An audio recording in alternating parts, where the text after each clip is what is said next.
네, 함께 하나님의 말씀 요한복음 6장 5절부터 9절에 있는 말씀을 찾아서 보겠습니다. 요한복음 6장 5절부터 9절에 있는 말씀입니다. 말씀이 좀 길기 때문에 제가 읽도록 하겠습니다. 요한복음 6장 5절부터 9절에 있는 말씀입니다. 예수께서 눈을 들어 큰 무리가 자기에게로 오는 것을 보시고 빌립에게 이르시되 우리가 어디서 떡을 사서 이 사람들을 먹이겠느냐 하시니 이렇게 말씀하심은 친히 어떻게 하실지를 아시고 빌립을 시험하고자 하심이라. 빌립이 대답하되 각 사람으로 조금씩 받게 할지라도 200데나리온의 떡이 부족하리이다. 제자 중 하나 곧 시몬 베드로의 형제 안드레가 예수께 여짜오되 여기 한 아이가 있어 보리떡 5개와 물고기 2마리를 가지고 있나이다. 그러나 그것이 이 많은 사람에게 얼마나 되겠사옵나이까. 네, 오늘 저는 여러분과 함께 올바른 계산이라고 하는 제목으로 이렇게 말씀을 나누도록 하겠습니다. 여러분 혹시 무엇인가를 계산할 때에 뭔가를 빠뜨리고 계산을 하거나 실수로 잘못 계산을 한 적이 있으십니까? 네, 여러분 우리는 인생을 살아가면서 이 계산이라고 하는 것을 자주 하면서 살아가게 되는데요. 뭐 더하기 빼기와 같은 뭐 산수를 계산하는 것뿐만이 아니라 우리는 사람과의 관계를 계산을 하기도 하고 또 현재 자신이 처한 상황을 계산해 보기도 하며 자신의 미래를 이렇게 계산해 보기도 하는 등 뭐 여러 가지 방면에서 우리는 나름대로 이렇게 계산을 하면서 인생을 살아가고 있는 것입니다. 그런데 여러분 우리가 계산을 할 때 무언가를 빠뜨리고 계산을 하거나 잘못 계산을 하게 되면 때때로 문제가 심각해지는 경우가 있습니다.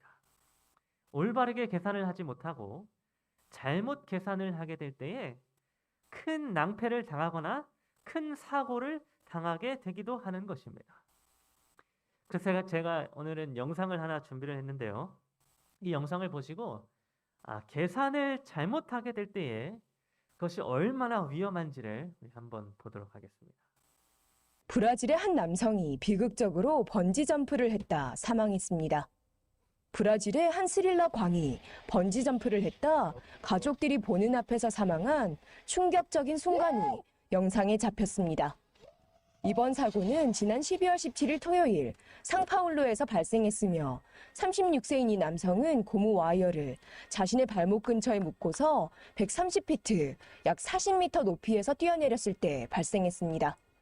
이 상황 속에서의 유일한 문제점은 그 어느 누구도 이 와이어의 길이가 너무 긴 것은 아닌지 확인하지 않았다는 겁니다. 이 남성은 땅바닥에 머리를 냅다 들이박았습니다. 그러나 어쩐 일인지 즉사하지는 않았습니다. 긴급 구조대가 현장에 도착했으며 이 남성을 병원으로 이송했습니다. 너무 잔인하기 때문에 여기까지만 보도록 하겠습니다. 여러분 이렇게 번지 점프의 줄 길이를 올바르게 계산하지 못하고 잘못 계산하게 되었을 때에 여러분 그 잘못 계산한 결과로 한 남성은 죽음에 이르게 되었습니다. 줄의 길이를 잘못 계산한 어떻게 보면 정말 사소한 것 같은 그 일이 한 사람을 죽음에 이르게 한 것입니다. 여러분 이와 같이 계산을 올바르게 하는 것은 굉장히 중요한 일입니다. 우리의 인생 가운데에 계산을 해야 되는 일이 있을 때에 그 계산을 올바르게 정확하게 하는 것은 정말로 중요한 일이라고 하는 것입니다. 그런데 여러분 성경에는 계산에 실패한 한 사람의 이야기가 기록되어져 있었습니다. 잘못된 계산으로 인하여 시험에서 실패한 사람의 이야기가 성경에 기록되어져 있었다는 것입니다. 특별히 오늘 본문의 말씀은 계산에 실패한 두 사람에 대하여 기록을 해주고 있는데 그들이 어떻게 잘못된 계산을 하게 되었는지를 지금부터 함께 살펴보도록 하겠습니다. 여러분 요한복음 6장에는 우리가 너무나도 잘 알고 있는 이 오병이어 사건, 즉 예수님께서 떡 5개와 물고기 2마리로 5천 명이 넘는 사람들을 먹이신 그런 놀라운 기적의 사건이 기록이 되어져 있는데요. 여러분 우리는 이 사건 속에서 계산을 잘못하게 된 두 사람을 발견하게 됩니다. 여러분, 먼저 예수님께서는 요한복음 6장 5절부터 6절에서 이렇게 말씀하셨습니다. 예수께서 눈을 들어 무리가 자기에게로 오는 것을 보시고 빌립에게 이르시되 우리가 어디서 떡을 사서 이 사람들을 먹이겠느냐 하시니, 이렇게 말씀하시면 친히 어떻게 하실지를 아시고 빌립을 시험하고자 하심이라.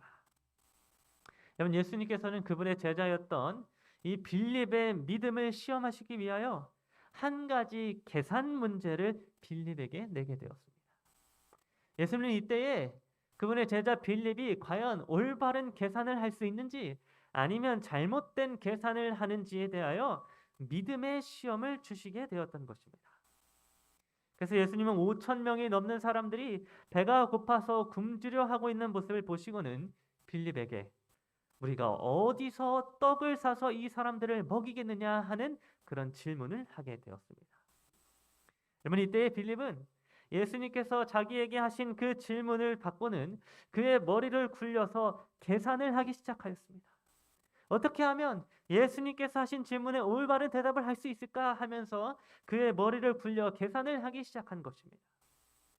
그래야 빌립이 계산을 거듭해서 예수님께 내놓은 대답은 어떤 대답이었는가 하면 요한복음 6장 7절은 이렇게 기록해 주고 있습니다.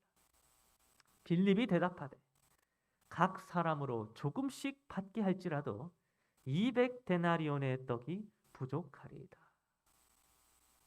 여러분, 이 대답이 바로 빌립이 머리를 굴려서 계산한 값의 결과였습니다.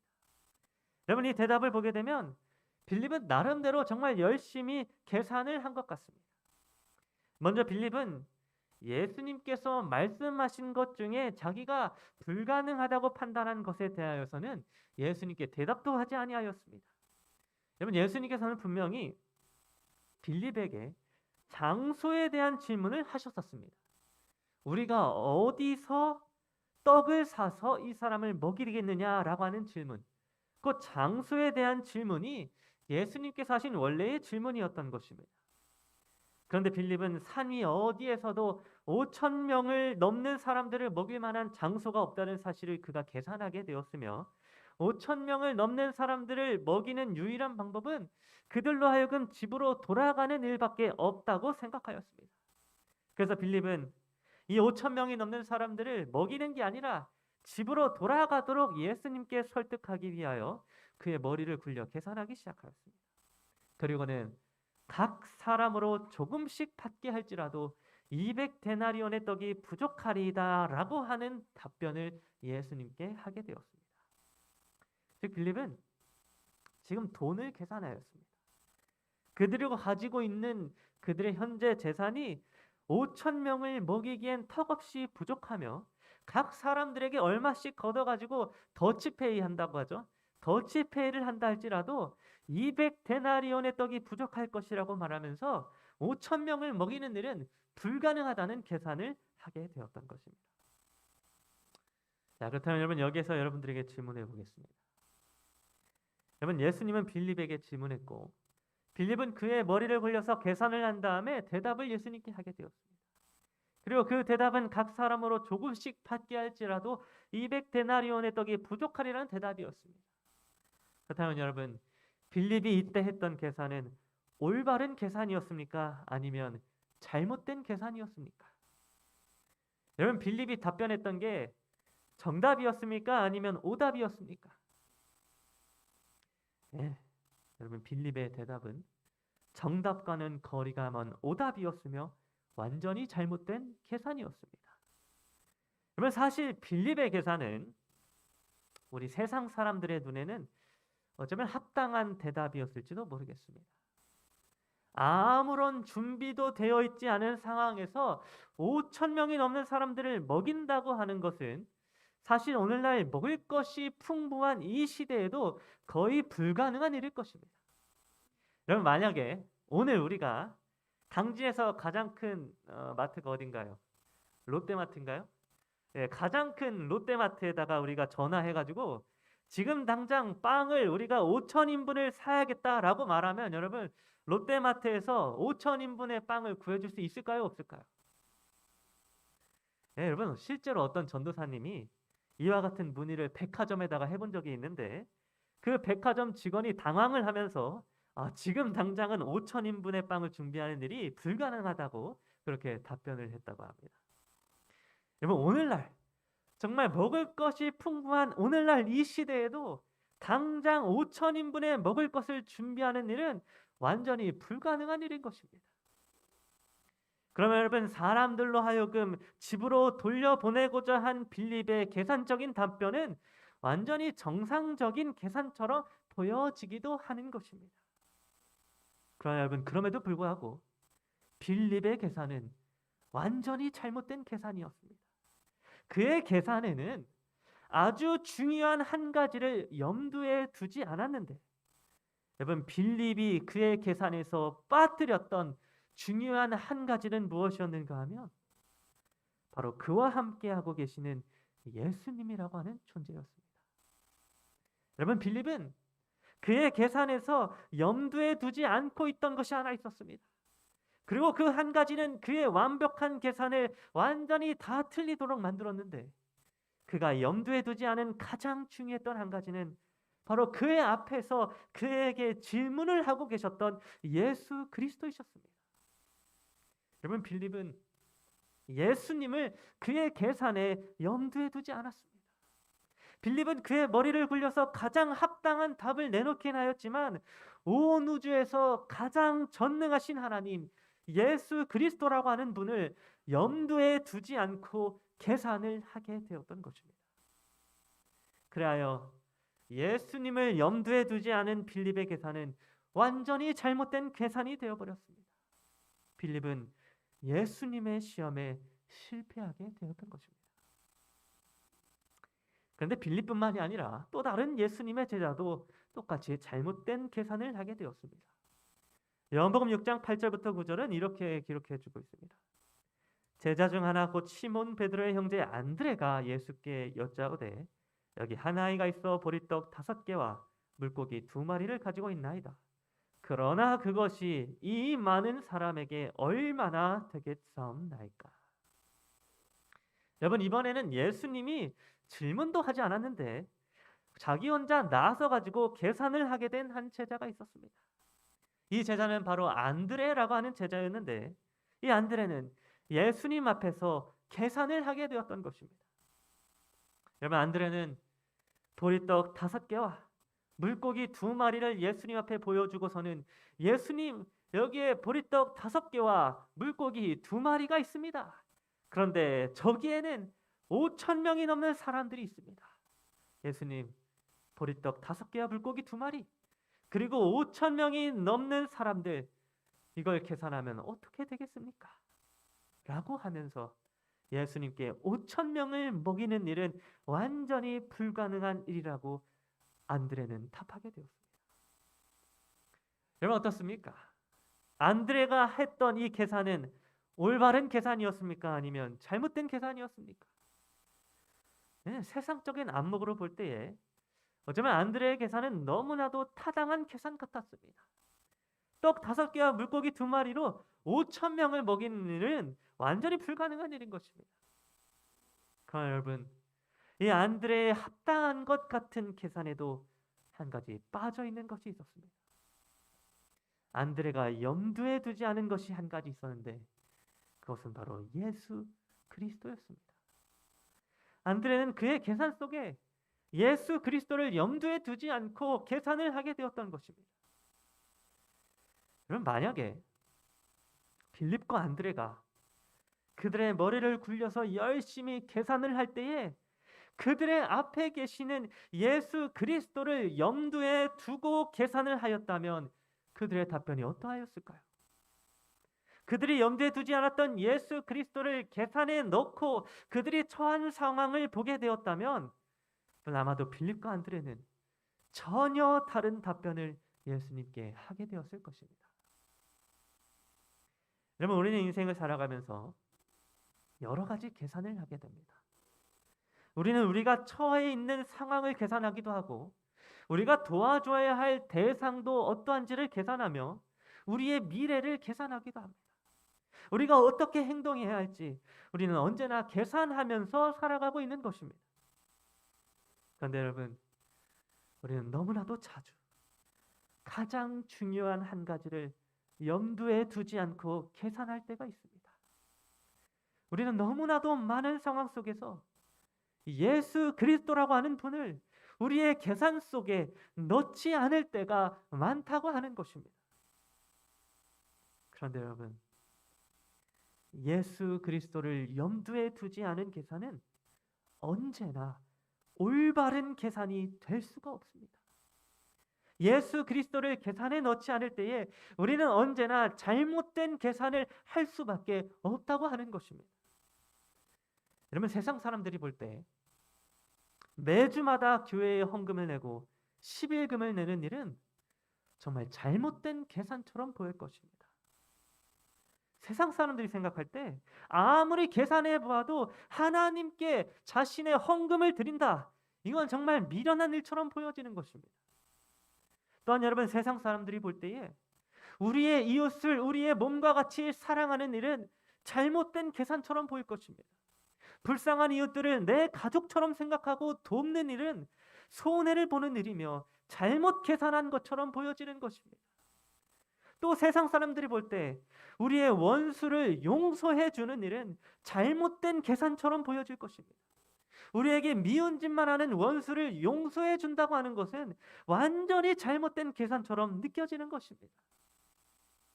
그러나 여러분, 예수 그리스도를 염두에 두고 계산을 하게 될 때에 이 모든 일들은 너무나도 당연한 일들이 되며 올바른 계산으로 생각되어질 것입니다.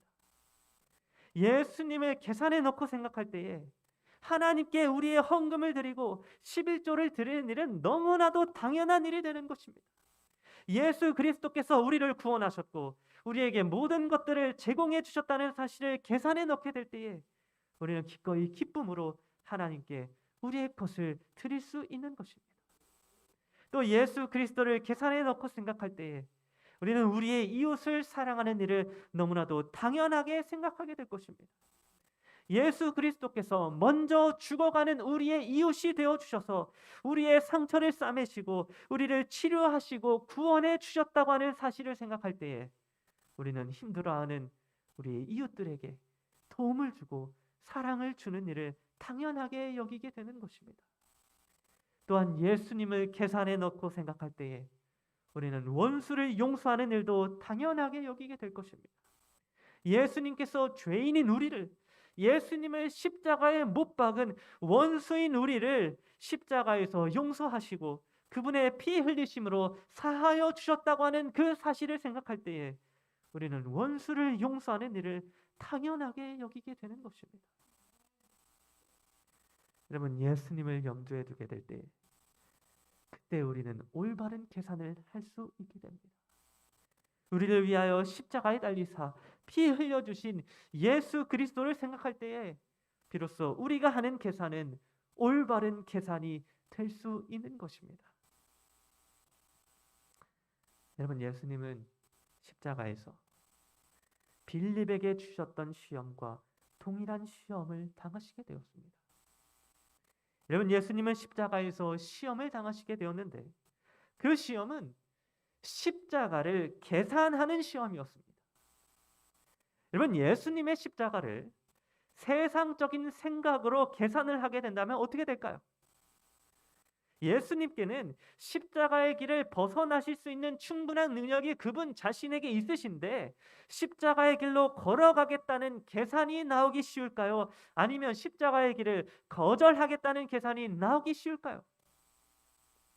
여러분, 우리가 세상적인 생각으로 예수님이 걸어가신 십자가의 길을 계산해 보면 그 십자가의 길은 걸어가서는 안 되는 길이 될 것입니다. 여러분, 십자가의 길은 아무 죄도 없으신 예수님께서 죄인 취급을 받으시는 길이었습니다. 십자가의 길은 아무런 흠도 없으신 예수님께서 채찍에 맞으시고 가시 면류관을 쓰시고 손과 발에 못이 박히실 뿐만 아니라 창에 찔리시는 육체적인 고통을 당해야 하는 길이었습니다. 또 십자가의 길은 조금도 악함이 없으신 예수님께서 사람들에게 모욕을 당하시고 침뱉음을 당해야만 하는 길이었습니다. 또 십자가의 길은 영원 전부터 단 한 번도 떨어져 본 적이 없는 아버지 하나님과의 분리를 경험해야만 하는 그런 고통스러운 길이었습니다. 여러분, 이런 십자가의 길을 세상적인 생각으로 계산한다면 여러분, 이 길은 걸어가야 되겠습니까? 아니면 거절해야 되겠습니까? 여러분, 아마도 이 세상을 살아가는 정상적인 사람들이라면 이 십자가의 길을 거절해야 한다는 계산을 당연히 하게 될 것입니다. 그런데 여러분, 예수님께서는 십자가의 그 길을 계산하시면서 한 가지 염두에 두셨던 것이 있었습니다. 예수님께서는 그 고통의 십자가의 길을 계산하시면서 한 가지 그분의 마음 가운데에 빼놓지 않고 염두에 두셨던 것이 있었는데, 그것은 바로 오늘 저와 여러분들이라고 하는 죽을 수밖에 없는 이 세상 사람들이었습니다. 여러분, 예수님은 십자가의 길에서 오늘 우리들을 염두에 두지 않을 수도 있었습니다. 예수님 자신의 육체와 예수님 자신의 생명만을 걱정하고 예수님 자신만을 위하여 십자가의 길을 계산하실 수도 있으셨습니다. 그러나 예수님은 그분의 계산 속에 오늘 저와 여러분들을 빼놓지 않고 염두에 두셨습니다. 예수님 자신이 십자가의 길로 걸어가지 않으면 죄로 인하여 죽임을 당하게 될 우리 세상 사람들을 예수님은 그분의 마음 가운데에 염두에 두셨다고 하는 것입니다. 그리하여 예수님은 십자가의 길로 걸어가시는 대답을 내놓게 되셨습니다. 예수님 오늘 저와 여러분들을 사랑하셔서 십자가의 길로, 고난의 길로 친히 걸어가시는 올바른 대답을 내놓으시게 되었던 것입니다. 히브리서 12장 2절, 십자가에서 예수님이 어떠한 계산을 하셨는지에 대하여 이렇게 기록해 주고 있습니다. 믿음의 주여 또 온전케 하시는 이인 예수를 바라보자. 저는 그 앞에 있는 즐거움을 위하여 십자가를 참으사 부끄러움을 개치 아니하시더니 하나님 보좌 우편에 앉으셨느니라. 여러분, 예수님은 자신이 걸어가실 십자가의 길을 계산하실 때에 오늘 저와 여러분들을 염두에 두셨습니다. 우리와 함께 있게 될 즐거움, 우리와 함께 하늘에서 만나게 될 그 기쁨을 위하여 예수님은 십자가의 길을, 부끄러움을 개의치 아니하시고 걸어가시게 되었던 것입니다. 여러분, 오늘 저와 여러분 모두가 바로 오늘날 우리를 염두에 두시고 십자가의 길을 계산하셨던 그 예수 그리스도를 기억하게 되기를 간절히 바랍니다. 그리하여 우리도 우리의 인생 가운데 예수 그리스도를 염두에 두어서 올바른 계산을 하는 자들이 되기를 간절히 바랍니다. 어쩌면 세상 사람들이 보기에는 손해를 보는 일처럼 보이고 낭비를 하는 일처럼 보이며 쓸데없는 일을 하는 것처럼 보일 수 있지만 하나님이 보시기에 예수 그리스도를 염두에 둔 계산은 언제나 올바른 계산이 될 것입니다. 그러면 오늘 저와 여러분 모두가 시험의 때에 혹은 시련의 때에 예수 그리스도를 염두에 두고 올바른 계산을 하게 되는 그러한 믿음의 사람들이 되기를 간절히 바라면서